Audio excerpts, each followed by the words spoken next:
I cannot believe my voice was ever that high. Oh my god. I don't know this person at all. Be sandwiched by so much black beauty. What do Blackathon and my father have in common? They both come back once a year. Who am I kidding? Only Blackathon does that. It's back. It's back. What is up, y'all? I'm so excited to be filming the latest announcement video for Blackathon. In 2019, I created Blackathon, which was the first booktube readathon where we read exclusively black authors. I bring Blackathon back every single year, and I operate Queer Blackathon in June. If you've been following my channel for a while, you will probably know that Blackathon each and every year, I try to outdo myself. It gets bigger and better every single year. But this year is going to be very much unlike the other years previously. For one, it is going simple AF. The world is a chaotic place. It absolutely always is. I wanted this to be the first and probably the only year where Blackathon isn't absolutely wild. This year's Blackathon is going to have 5 juicy prompts. And this is in celebration of the fact that this is the 5th year that I have been operating Blackathon. I have dyscalculia, and I counted so carefully last year before announcing that last year was year 5 of the readathon. No, it was not. Today, this year is year 5, and I cannot believe I've been doing this for 5 years. 5 years of reading black, all black in February, hosting all these amazing events. So excited. In honor of the 5 years of me operating this readathon, I have my little iPhone, and I want to be reacting to the first Blackathon announcement ever. I have not seen this announcement in years. I don't remember the prompts. I don't remember what I was wearing. I'm just so excited to relive that moment with you. Like, both she and my dad can't look at me. What up, my channel? Welcome back to another video. Oh my god, I forgot that I used to open all of my videos with "What up, my channel?" And now I open it with my childhood trauma. I'm Jessie E. This is Ravenclaw, and you're watching. Oh my god, Ravenclaw! Comment down below if you are old enough to remember Ravenclaw. And by old enough, I mean, have you been following me long enough? Ravenclaw was a cat that I was housing, sitting for. She was living with me for a year or maybe 2, and then her owner took her back. That cat hated me. That cat despised me. Whenever I would walk by her, or she would hide rather, and jump out and attack my ankles, because she was the devil. Whose voice is this? Whose voice? I mentioned in my 2019 booktube goals video that I wanted to host a readathon, and here is the announcement for a readathon that I am hosting with Francina Simone and Lauren from the novel Lush. Oh my god, I forgot that I had asked Lauren and Francina to be my co-hosts. Neither of them are active on booktube anymore, but we all used to be so close, and I just completely forgot about that. Oh my god, now I'm getting emotional. And that Targaryen flag that's in the background is in my bedroom now. I don't have black bookshelves anymore, and I don't wear bow ties in every single video the way that I used to, but this is, it's giving emotional. And I switched out my septum piercing for my lip piercing. I do want to put my septum piercing back in. Wow, I feel like I don't know this person at all. I love Lauren and Francina so much, and I can't believe that they're going to be hosting this readathon with me. I'm so excited. Whose voice is this? I cannot believe my voice was ever that high. 2018 was such a landmark year for Black identity and for Blackness. I feel like we had excellent social commentary about what it's like to be Black in America during 2018.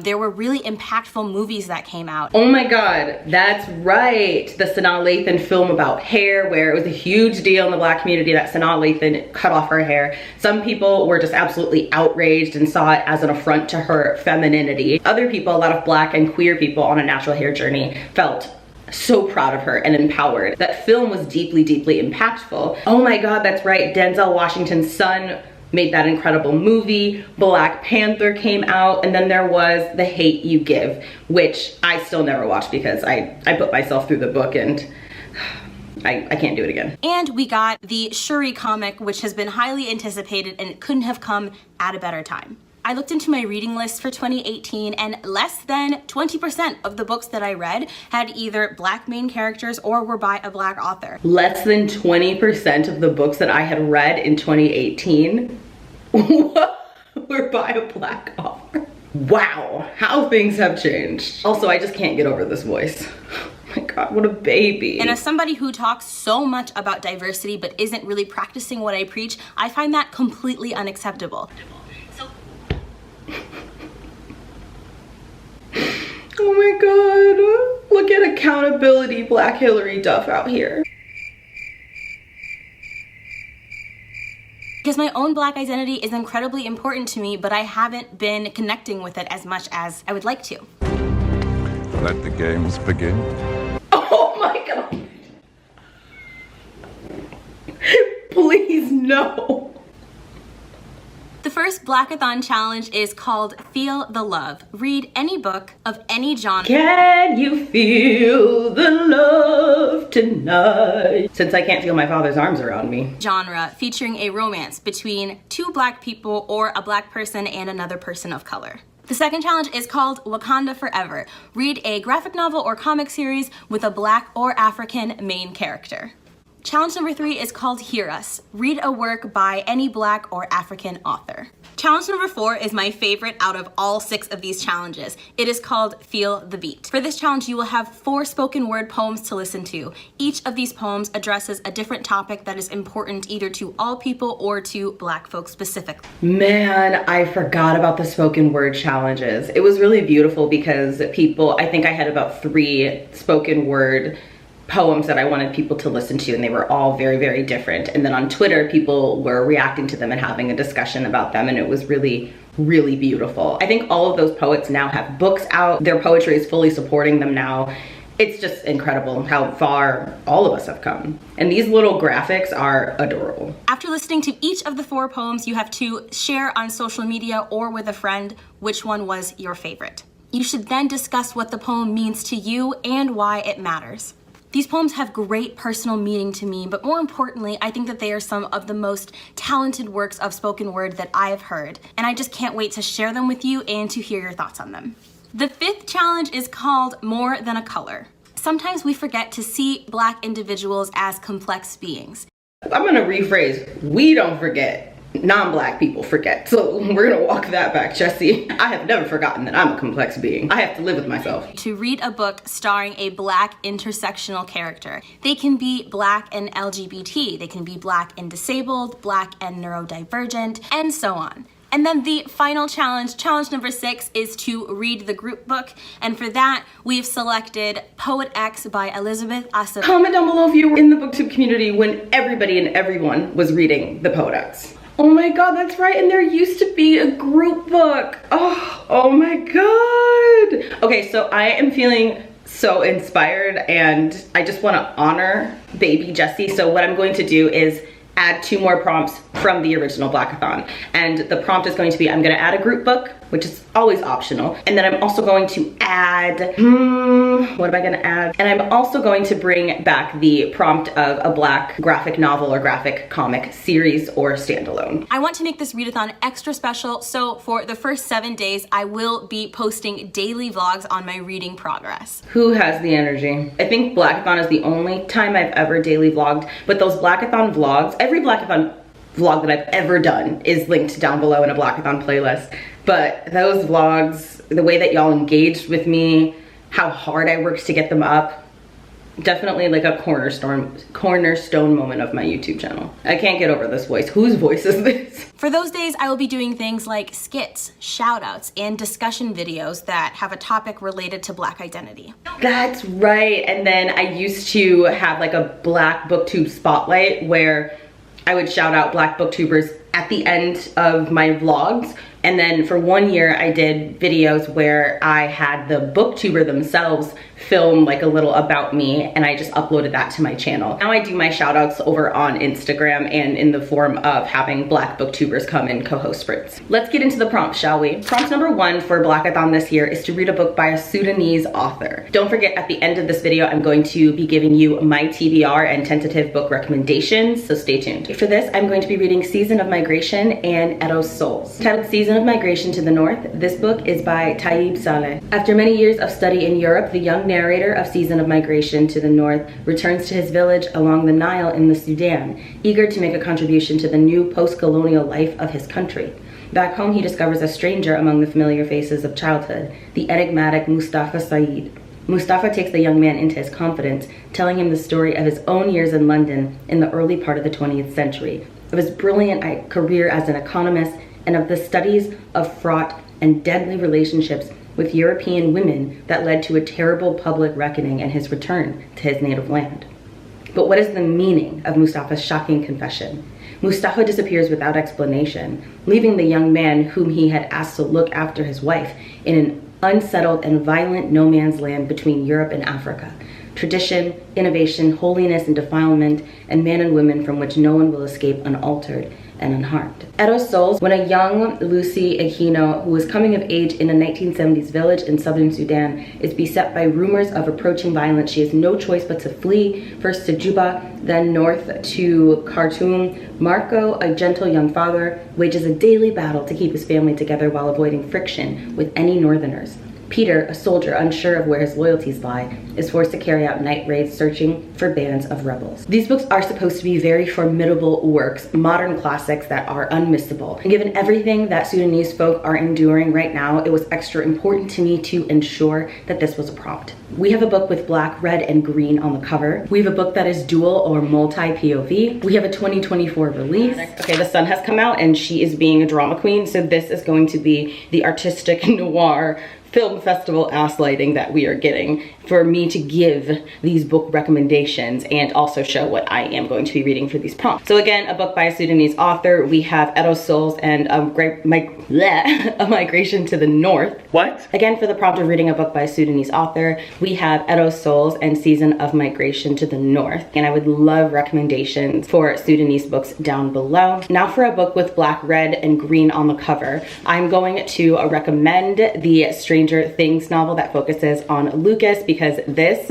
fits perfectly. And we're going to count a black person being on the cover as a part of the black requirement, right? So even if the person is a light brown, doesn't even matter. If they black, they black. This is my unread copy of this book. It is posted in my Pango bookstore for very, very cheap. So if you want this copy from me for the readathon, definitely get it. I am going to be reading One Blood. Raised by her beloved grandmother in a tension-filled post-segregation Virginia, Grace is barely a teenager when she loses her mama. Shell-shocked, she's shipped up north to live with her formidably ambitious Aunt Hattie, a woman who firmly left behind her undesirable southern roots in pursuit of upward mobility.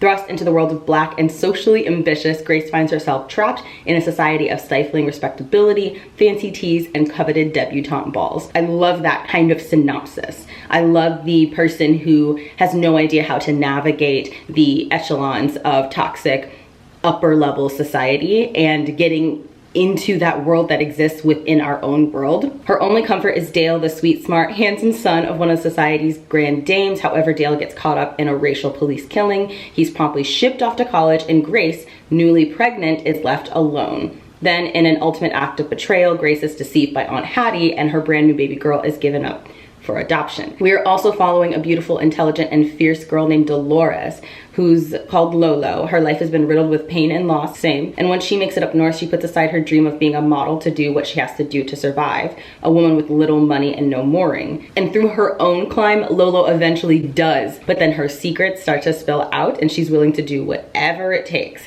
to keep them hidden. And then Lolo's daughter, who's as headstrong as she is, her name is Ray, discovers that she's adopted, and shit really hits the fan. So this is potent, poetic, and powerful, told with deep love and spanning from the Great Migration to the civil unrest of the 1960s to the quest for women's equality in the early 2000s.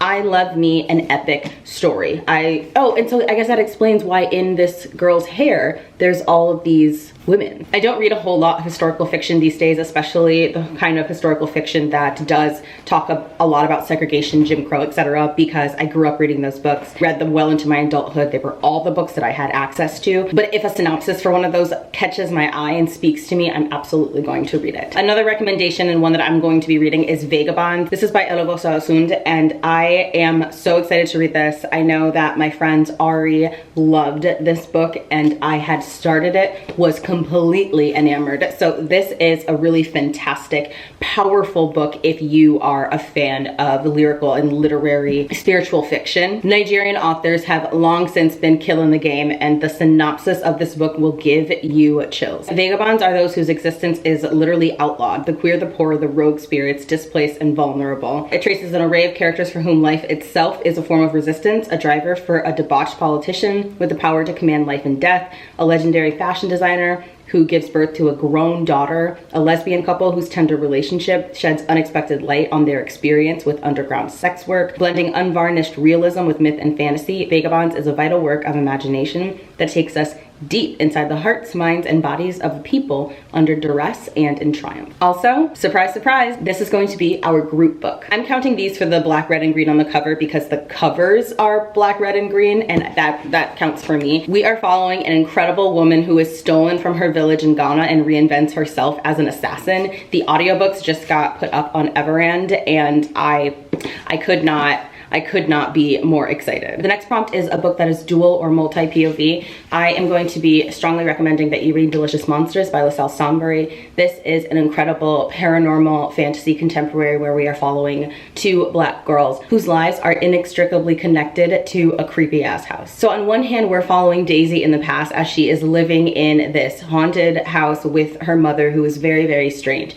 And then there's a murder and something really, really bad happens. And then in present day, we are following a black girl who is a paranormal investigator, following her and her friend as she is investigating what happened when Daisy was living in the house. So it's a really cool then and now, and it somehow feels as if these two girls are existing at the same exact time, even though they really aren't. This is perfect for those of you who love true crime, who love paranormal investigation shows, that kind of reality, and also who love a creepy house setting. This is perfect for Camp Oregon if you are participating in my Camp Oregon reading challenge for 2024. It is very, very, very rife with content warnings, so do be sure to look them up. Now, what I'm going to be reading for this is The Wishing Pool and Other Stories by Tananarive Due, who is the queen of horror. In The Wishing Pool, we have stories that are horror, science fiction, suspense. No one knows how to craft a story rife with creepiness and social commentary quite the way Tananarive Due does. She's been my hero